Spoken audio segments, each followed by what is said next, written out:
All right. We are ready for the great Jaguar read in. I will start with Miss Wagner. Miss Wagner.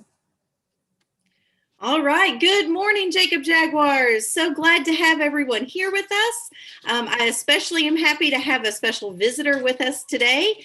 I know that many of the teachers at Jacob and across JCPS have had the pleasure of being able to listen to the stories and the music of Mr. Johnson. So we are going to go ahead and turn it over to Miss Overall if you'd like to say anything before we introduce our visitor. I'd just like to say good morning, boys and girls, and you are in for a fantastic surprise. Good morning, Jacob Jaguars. It's Miss Donovan here, and today I have the absolute pleasure of introducing today's guest read-in speaker, and his name is Okorrie Johnson. He's also better known as OK Cello. And Mr. Johnson and I became friends about 4 years back when he first visited JCPS, and he is a cellist and a composer, and he currently lives in Atlanta, Georgia, and he's actually a former teacher and a writer who often draws from those experiences when collaborating and writing his music. He also will immerse you today in the text, the book that he is sharing with you all through the story and through the music that he will be playing for us. I am so incredibly honored to have him with us today. And so boys and girls, please enjoy our speaker, Mr. OK Cello. Hello, hello, hello. Good morning. How are you all doing this morning? I wish I could get call and response. I really miss the classroom because that was probably one of my favorite things about being in a classroom with students, was just the exchange of information. But hello, I'm assuming you're saying hello back to me. My name is Okorrie OK Cello Johnson. I'm a cellist, I'm a composer, I'm a storyteller. As Ms. Donovan mentioned, I'm also a former teacher, and I'm excited to be with you. I have a special place in my heart for Louisville, Kentucky. I've had a chance to return almost every single year for the last 5 years. Last year was an exception, of course, because of COVID, but I've made some great friends, and this is perhaps the first time that I've actually had a chance to play for some students. So I'm looking forward to that. I hope you enjoy what I do. I'm going to play a little bit of music at the top, and then I'm going to read a book that I've come to really enjoy in the last couple of days, and then I'll play a little bit of music towards the end. Just so you know, I'm a cellist, but in addition to being a cellist, I'm also a looper. And what that means is that I can play music like this. And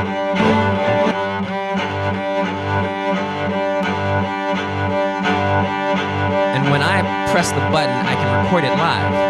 All right, so you're gonna hear what sounds like multiple cellos as I play today, but it's only because of this little box down there. And sometimes when I play, I'll give you a little view of that, all right? So here we go. That's not the song, that was just a little test, okay? So here we go. And I'll actually start it off back here so you can see my foot.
So that song was Fire. I think maybe the teachers have heard it quite a bit because I play it at the beginning of every set that I play. It's just a way of warming up and kind of getting ready for the show.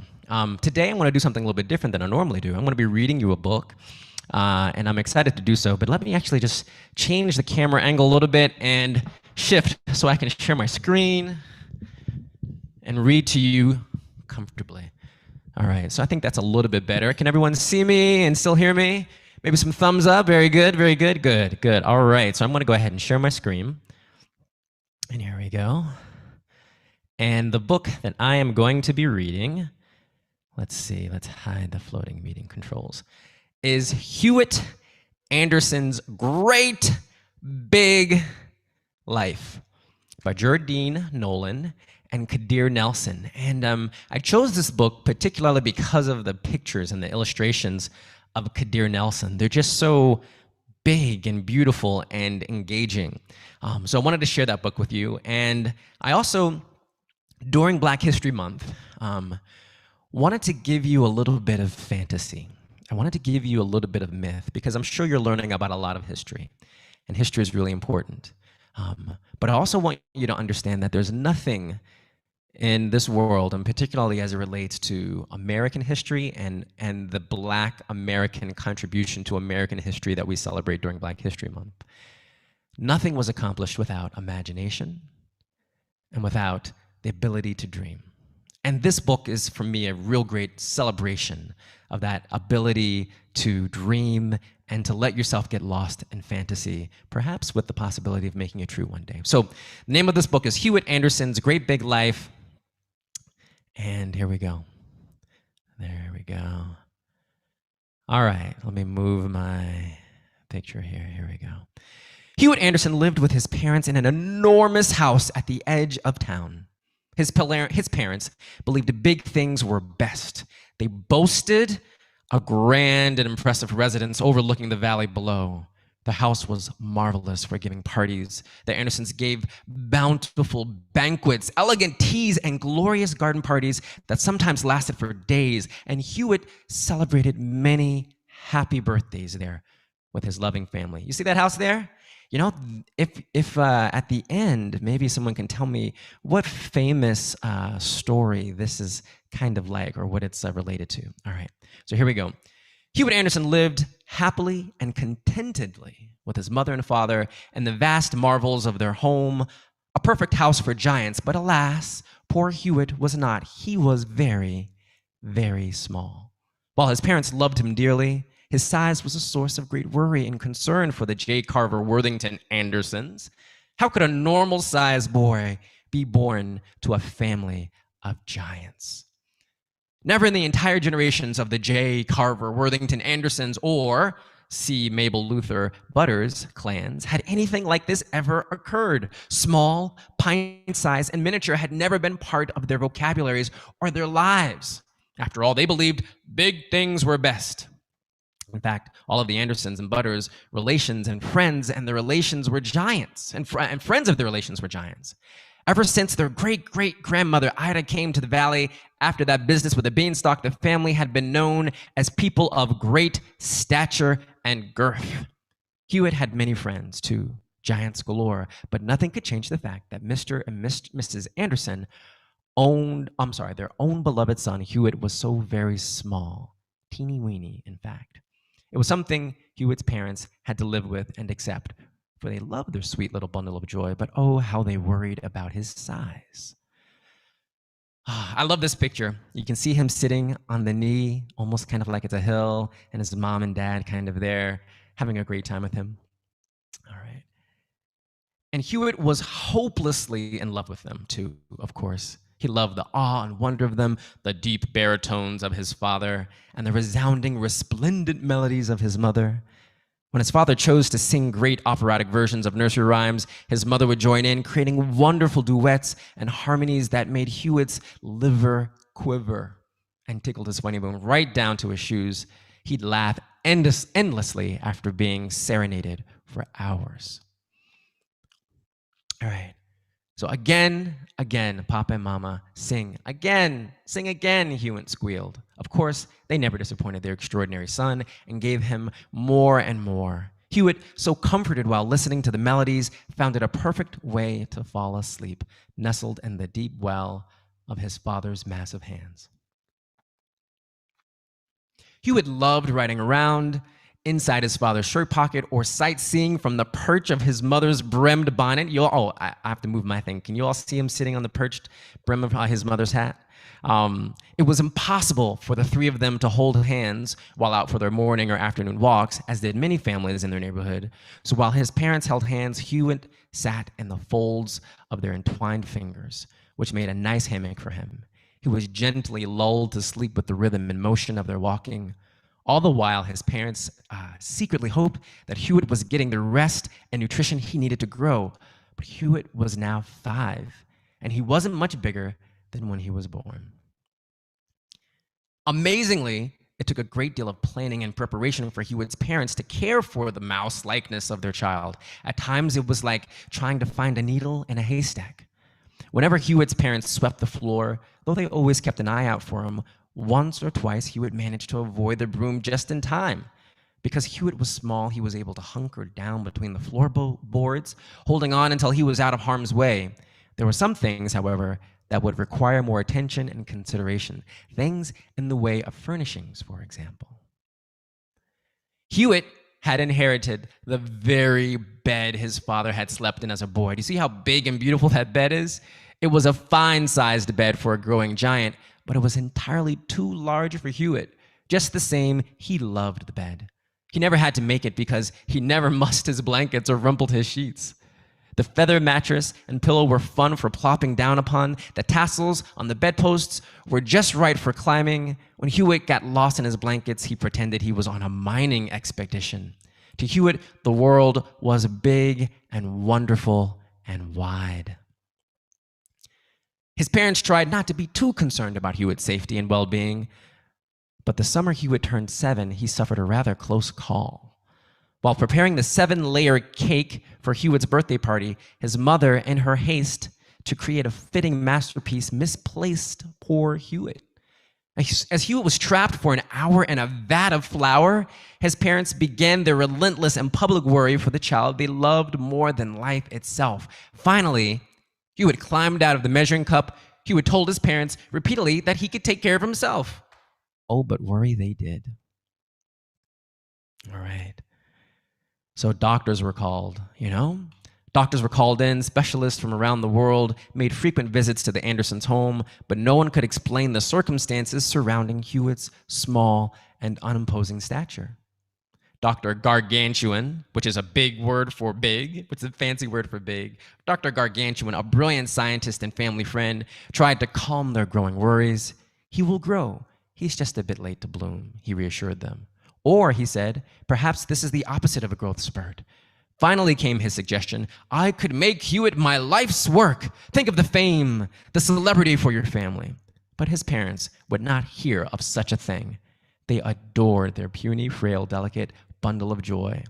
Believing big was best, they took it upon themselves to set things right, to see to it that Hewitt had a big life with big things in it.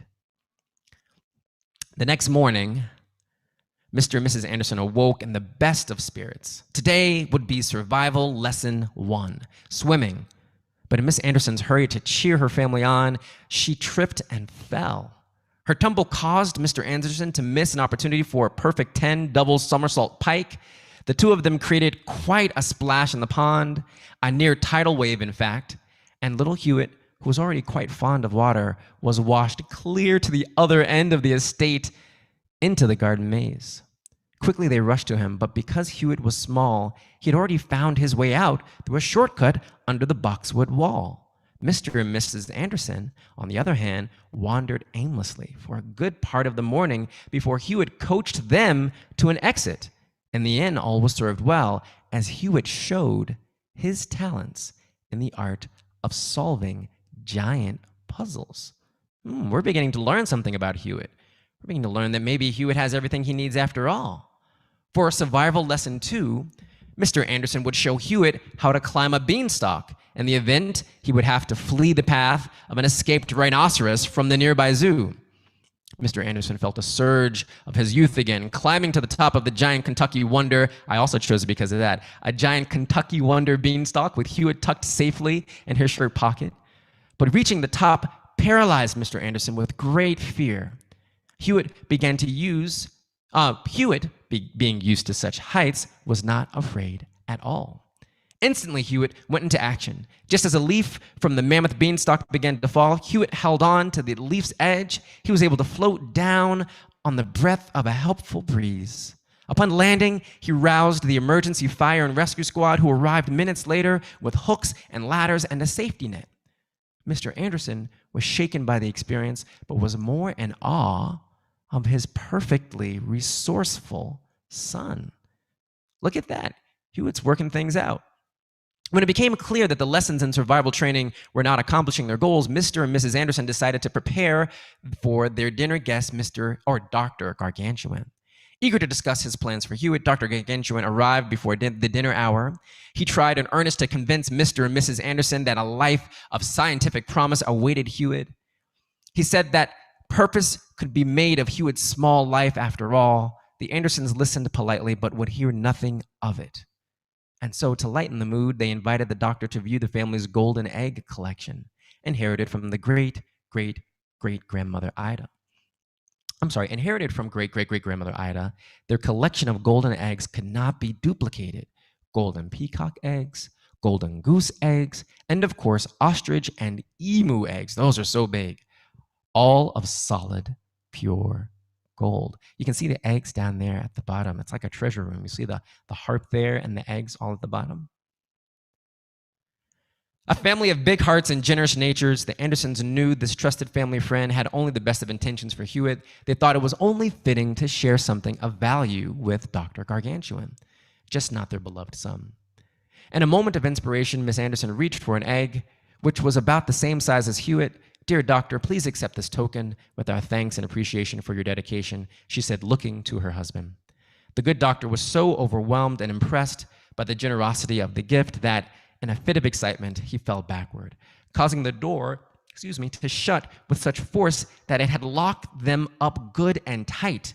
But the key had been inadvertently, and that means accidentally, left in the keyhole. They all listened downheartedly as the key fell to the ground with a clink. Boom. What would become of them? Would they ever be found? "My roast is in the oven," cried Miss Anderson worriedly. Then Hewitt had an idea. Because he was so small, he managed to climb into the keyhole, maneuver through the weights and gears to turn the tumblers of the lock, and set them all free. Once again, it was up to Hewitt to save his parents. And now the good doctor, too. And as always, Hewitt came through. Mr. and Mrs. Anderson watched Hewitt in awe of his hidden talents. He was even more amazing than they had thought. Spontaneously, their voices rose in a beautiful aria. That's an Italian word for song. And a feeling of overwhelming joy brimmed deep within their hearts for Hewitt. Even the good doctor felt compelled to join in. In that moment, the world and the Anderson household changed. Hewitt, standing in all his splendor and glory, seemed tall compared to his former self. Now his parents understood. Hewitt did indeed know how to live among gigantic things. And because he was small, Hewitt was just as he should be. For his parents realized that big or small, either is best of all. And they could not have been more proud of Hewitt or loved him any more. I like that picture because it's the one picture in the book where it's just Hewitt and he's not surrounded by big things and we can get a really, really good look at him. But he doesn't look helpless at all. He looks like he can handle himself. And that is Hewitt Anderson. Actually, I'm going to go all the way back to the front so I can remember the title because it's got a big title too. What is it called? It's called Hewitt Anderson's Great Big Life. So if you liked it, maybe you can find it in your library or maybe some of your teachers. will have access to it, but I really enjoyed it. And I really loved the illustration. I hope you all can see the illustration. Just really pretty. Again, by Jerdine Nolan and illustrated by Kadir Nelson, who has illustrated all kinds of really beautiful books. So those are some cool things. Well, I'm going to stop sharing my screen.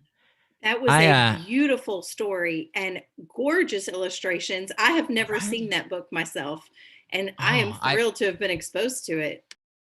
Yeah, I was asking around for some recommendations, and that one came in kind of later than some of the others. I was like, well, let me take a look at that, and I kind of fell in love with it. So I was glad I got a chance to read it for you all today. What I take away from that book is this: that we're all giants in our own way. Sometimes it just takes a little time to figure out what makes you a giant. And when I say giant, I don't necessarily mean that we're all huge. I just mean that we all have amazingly beautiful and powerful skills and talents that if we develop them, if we find them and then develop them, we are more than a match for the world. So, that's what I wanted to share with you today. I also want to play one more song for you, since we're in this world of fantasy. One of my favorite movies is the Black Panther. One of my favorite places on the planet, even though it doesn't actually exist, is Wakanda. And I wrote a song about Wakanda called Springtime in Wakanda. And it's basically about my dreaming of what it would be like to be in Wakanda during springtime, because I have allergies and springtime is usually a pretty miserable time for me. But one spring, I took my allergy medicine and it was wonderful. And I just imagine that it feels so good. This must be what it feels like to experience springtime in Wakanda. So I'm gonna go ahead and play that song for you all. And then maybe you can ask me some questions on the other side. So I'm gonna grab my cello, change camera angles again.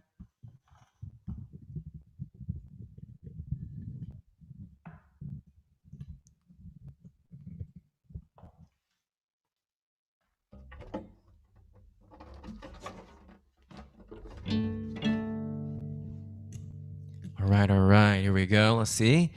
Camera 2 is still working. I think you all can hear me. I'm in the center here. Okay, this is called Springtime in Wakanda. Hope you enjoy.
Gorgeous as always. And Oh, I no have to problem. tell you, I'm watching the chat and the kids agree.